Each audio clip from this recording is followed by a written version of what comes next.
Happy New Year, kittens and cats. I hope the post-holiday season finds you all with warm hearts, full bellies, and healthy resolutions. Within reason.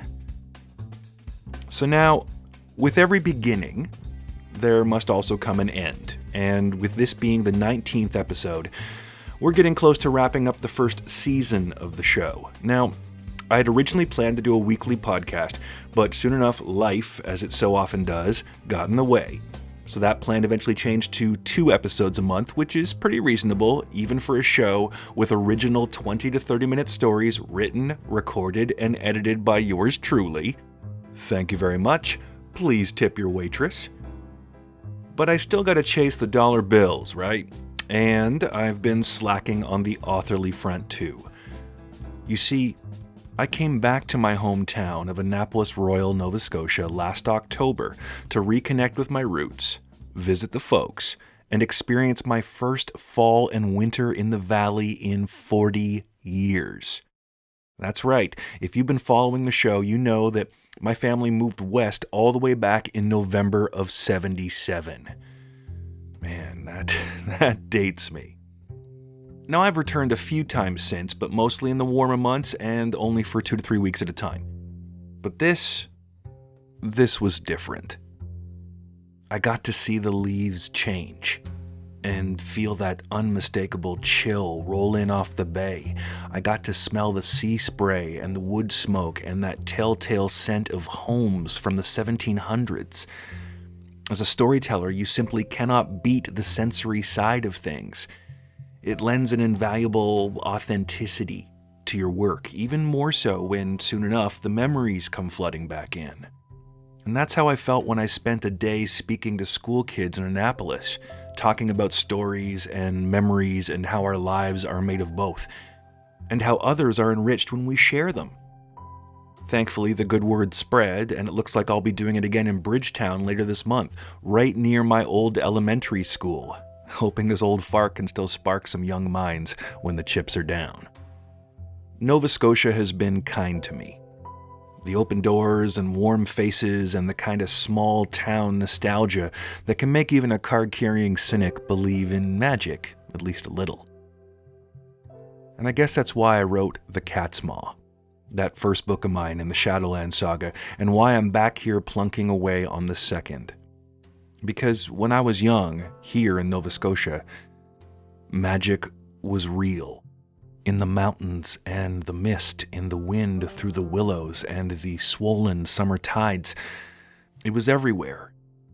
My cousin Tobias, who is kind enough to provide his prolific musical output for the soundtrack to this show, and who also spent a great deal of his childhood here, said to me a few years back, "Dude, for Christ's sake, we grew up in Narnia." And he wasn't wrong. And if you read my book, or if you listened to episode 6 of this podcast, My First Guru Had 4 Feet, then you know the most magical place in the world for me is still here. Unchanged after all this time, and holding vigil on a wee hill on my old home's backlot, a colonial cemetery. That's where I spent my days on the grass and clover, cloud-gazing from between the stones. It's where my first pet was buried, a defining moment for me. So this visit, I made a pilgrimage, and I made it with the ashes of the love of my life. Episode 14 of the show, Till Death Do Us Part, tells her story. And since she inspired me to write this damn series of books in the first place, a very personal epic for me about life and death and magic and cats, it only made sense to bring things full circle. This is where it would end. The first snow of the year fell as I did the deed. Vultures circled in the distance, and a sudden bitter wind carried my beloved to all corners of the graveyard. I sat and cried and stared up at the cold gray sky. What was I doing here? Where did the magic go? Am I just deluded? Was it ever even real? 2 days later, I awoke in my B&B bed to a buzzing phone. Email notification. It was my mom. Now, she's as practical as they come, but she had just received a frantic call from a neighbor. The woman thought she spotted a large dog prowling around the back of the cemetery on the riverside. The woman grabbed her binoculars to check, but it was no dog.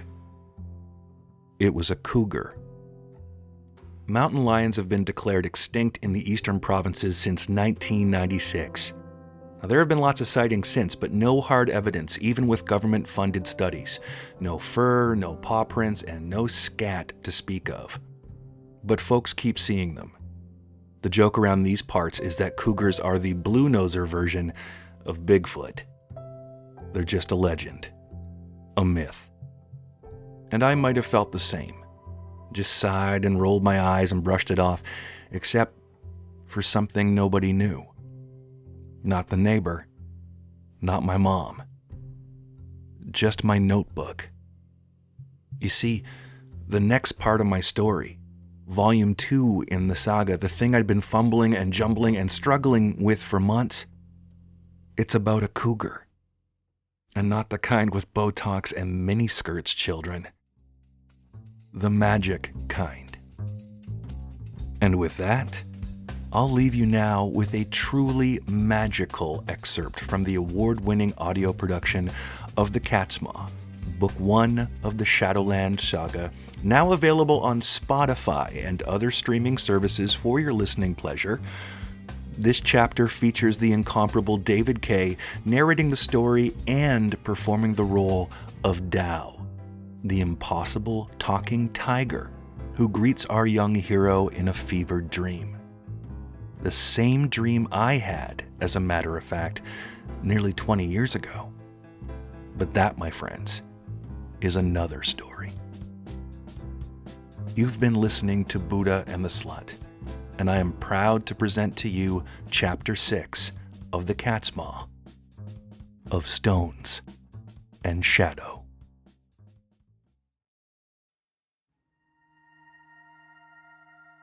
The trees were dense, and the giant leaves obscured any sunlight. Yet the jungle glowed somehow, its greenness filling each of his breaths with a vibrant force. There was magic in this place. He knew this. Billy Brahm also knew that he was dreaming. He was completely aware that he was still on the cot in the living room, covered in wasp stings and dabs of baking soda, and fighting a bad fever. That was his reality. But this place felt more real than anything the boy had ever experienced in his young life. He pushed his way through the jungle, damp earth yielding beneath bare feet. Each step sent shivers up his legs like faint shocks of electricity. The feeling grew as he walked, the energy washing over and through him in a ceaseless, tingling tide. Billy touched the trees and leaves and glistening vines along his path, and the sensation continued. He passed beneath huge flowers hanging like violet lanterns in a leafy cathedral, their scent making him swoon with a warm, penetrating sweetness. There was a sound. It seemed to come from all sides, but was strongest just in front of him. It grew as the boy pushed onward and began emanating from the trees, the plants, the ground, and even the air itself. Humming. The hum enveloped Billy's face. It compelled him forward through the twisting trees and tangled roots until a curtain of massive leaves blocked his path. He blew on the leaf and it shivered, thin as paper, a veined page in some emerald book that waited to be turned. He grasped the edge of one to pull it aside and felt the hum move into his hand and ripple up his arm. As the leaf yielded to him, a brightness beyond filled his eyes. The hum grew and spilled into his chest. Music. That was the only way to describe what the boy felt then. The most beautiful music imaginable was being played inside of him, filling him with a feeling he'd known so rarely in the waking world. Peace. As he stepped into the brightness, tears welled in his eyes. But it wasn't from pain, or from fear, or even from the sadness that he knew so well. Billy Brom cried for the breathless wonder that lay before him. The jungle grotto gleamed from every surface. Every blade of grass and flower petal and bare stone and drop of water shone like a million diamonds spinning in the sun. At first, Billy shielded his eyes for fear that he would go blind. But then he listened to the music swelling in his chest. He surrendered to the song being hummed by all things in this sacred place. The boy relaxed then, and he remembered. "This is a dream," Billy thought. "This is my dream." He stepped onto the cool grass. The grotto was like a valley the size of a school playground, sheltered on all sides by dense jungle and bleached walls of stone. Looking up, the trees and cliffs seemed to stretch forever, as they often do in a dream. The dome of sky was clear and sapphire, with points of light that turned and twinkled within it like daytime constellations. He walked along the sloping ground, the grass whispering against his heels and toes. From all sides of the clearing, the earth dipped down towards the middle, forming a verdant bowl of grass, wildflowers, and rich brown earth. A sparkling waterfall cascaded down the ivory stone face of the far wall, filling the space with a mist that refracted the light, making tiny rainbows flicker in the air. The water flowed down the sloped earth and into a pool in the center. The pool was made of interlocking stones in two shades, forming alternating peaks of light and dark on its raised edge and outer facade. This was a distinct structure, and the only thing within the space that seemed crafted by another's hand. The boy knew that there was something important here, something old and powerful, and beyond the dream itself. Billy stepped towards the pool and knelt down by its edge. The hum hammered in his belly and chest now, and began to climb into his throat. He gripped the stone rim and leaned forward. The hum rose, and Billy felt as if he were about to vomit. He opened his mouth over the pool's still water. He tried to breathe, but the vibration within him wrestled with the air and won. It slid from his throat, flattened his tongue, and rattled his teeth as it was borne into the air.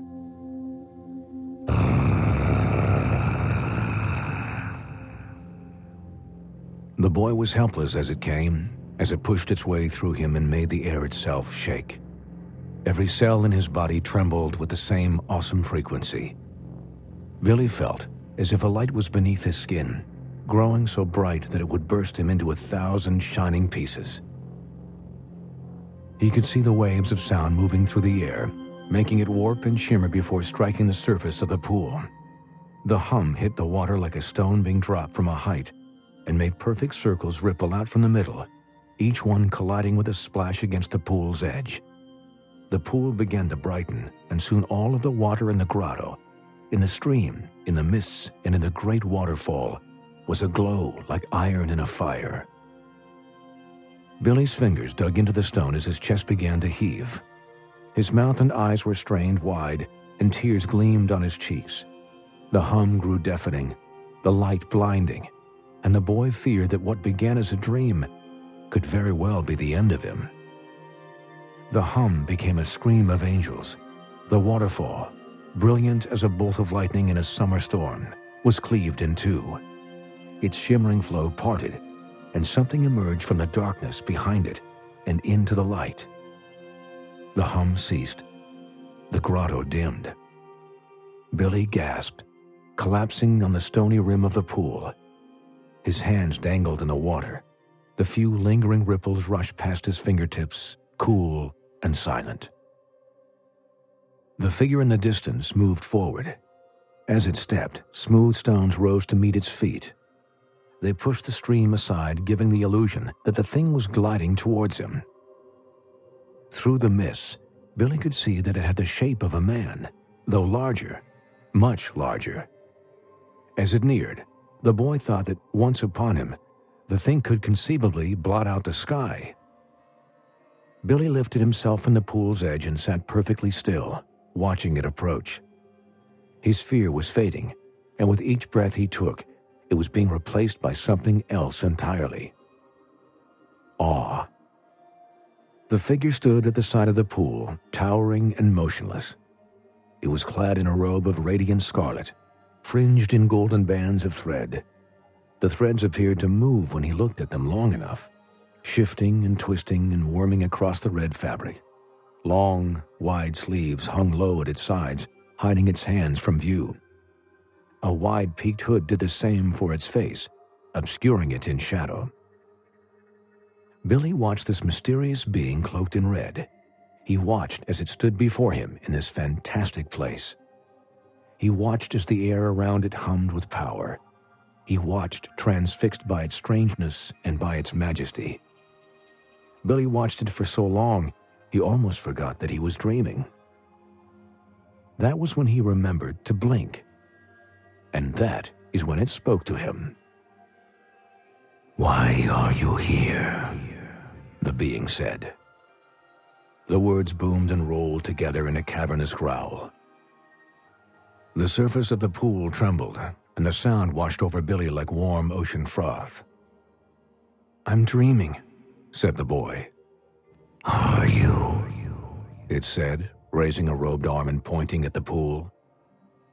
The words pounded in Billy's head, and he understood what he was being asked to do. He stood slowly, hands pressed against the pool's edge, and gazed into it. At first, he could only see water and the dark light pattern of interlocking stones that contained it. He looked harder, and the reflection on its surface came into focus. Billy saw the jungle's edge, and the high cliff, and the water spilling down in the distance. He saw the great robed being mirrored upside down in the water, its arms still raised and pointing. Billy narrowed his gaze to focus on the pool's center and saw the sky. The blue dome high above had turned black in the reflection, but the points of light still shone within it. He watched them move and shift and realign until the last three slid into place, gleaming along their familiar curve. Billy knew what it was. He knew it from the real world and from his dreams. The constellation Orion. The stars flared and storm clouds converged upon them. Forks of lightning blazed through the vision sky and flooded the pool with light. In a flash, the water churned into a raging sea. The sky shrieked, the seas groaned, and three black mountains rose on the horizon. And there in the heart of the storm, flung about like a child's toy by wind and wave, was where Billy first saw it. A sailing ship. Lightning crashed, and the scene burned away. The boy squinted, but wouldn't divert his gaze. He knew there was more hiding in the pool's depths. There was something else waiting for him, and him alone. The pool's bottom disappeared, and bubbles began to rise from the blackness. They clung to the surface and linked together, changing shape and color to make a moving image in the water. A scene.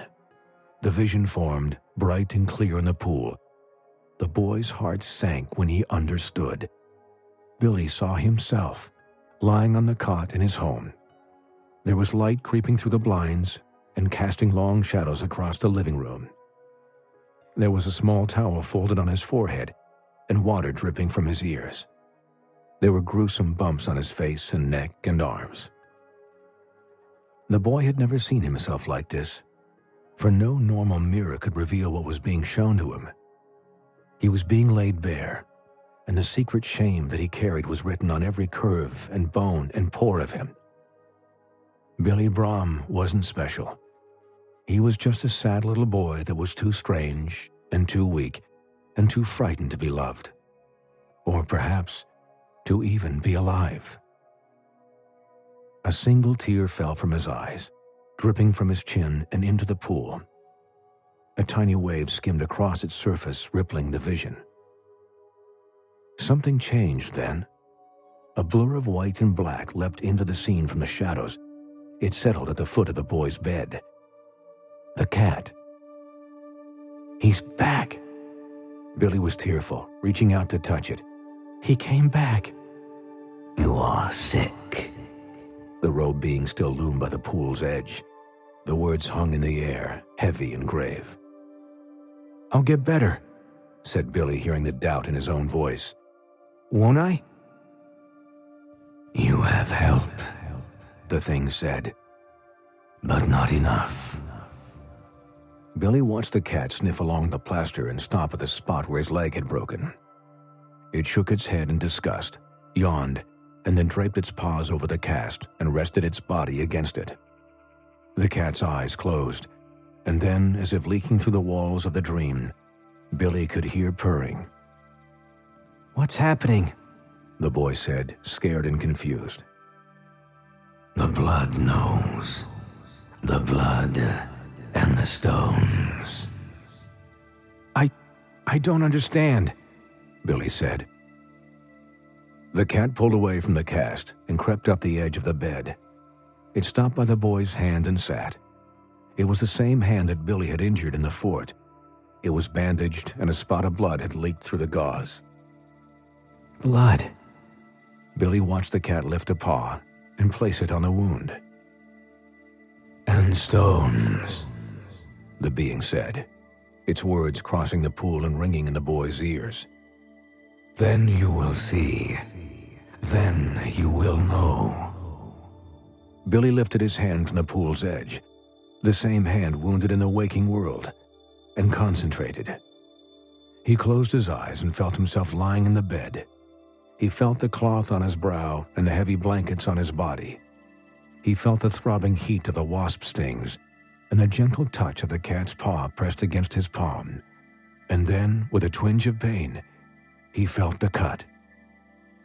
A spot of blood appeared on his hand. Yes, the being said. "Now you will see."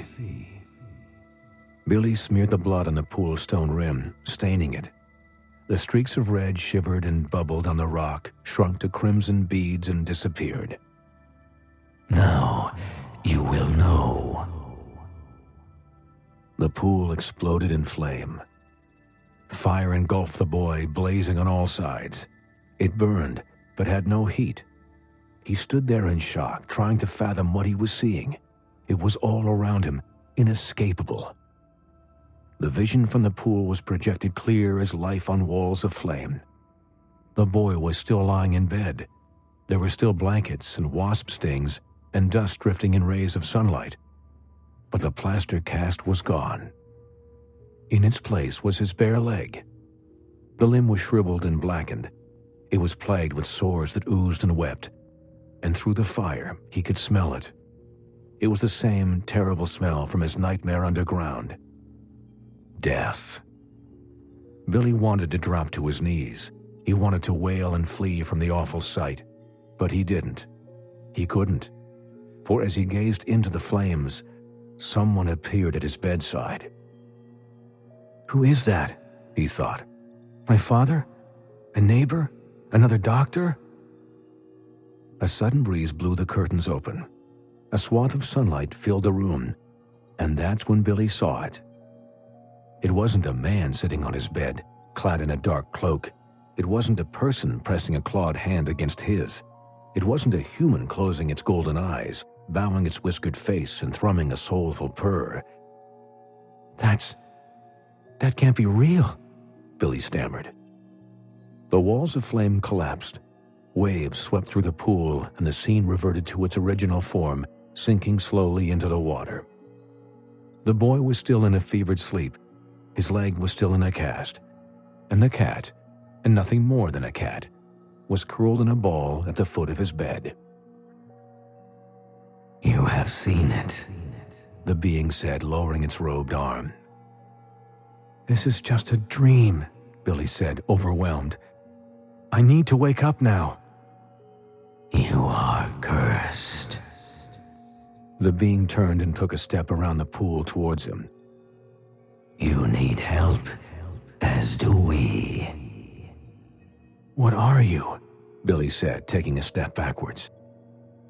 "Find me," it said, menacing strides, bringing it even closer to the boy.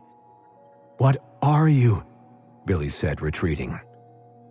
"In the dream, our dream, we will be drawn to it, to the key. But we are asleep. You must find it. We must awaken." The thing closed in, and reached out a robed arm. Billy panicked and turned to flee.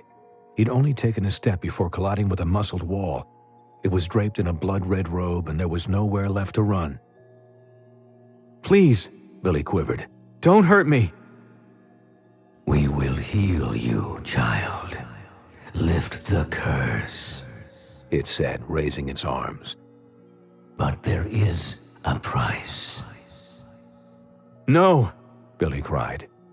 "This is just another bad dream. I don't know where to find any key, not for you or for the man with the rats. I just want to wake up." "So, the enemy moves, gathers at the gate." The being's voice softened, with a hint of despair. "Please, help us. Find the key. Find my shadow." "I'm sorry," Billy said, moved by a wave of helplessness and curiosity. "I wouldn't even know where to start." The sleeves of the robe slid back as the being raised its arms. Striped paws with cracked yellow talons pinched either side of a hood fringed in gold and drew it back. "Look for my face." Huge, inhuman eyes gaped back at him, fierce points of onyx afloat in radiant blueness.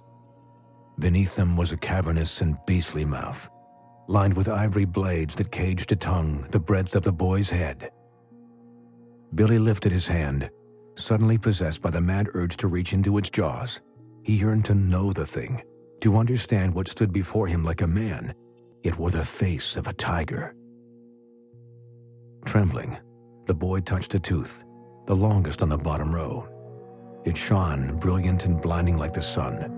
There was a deafening roar, and then darkness. Billy lurched up in bed, gasping and wild-eyed. The house was quiet, save for the ticking of their grandfather clock. Morning light spilled through the blinds in the living room. The cat twitched by his feet, wiggled an ear, and continued to purr. "Find the one who hears through the veil of tears, with the fang of the great cat's maw." The boy sat there, head fuzzy and awash in whispers. He squeezed his hands, as if clinging to what he had seen for fear that it would slip away. The cut on his palm had reopened and the gauze was drenched. Crimson droplets fell from Billy's hand as he squeezed, spattering across his thigh. The dry plaster drank up the blood, much like the stones had done in his dream.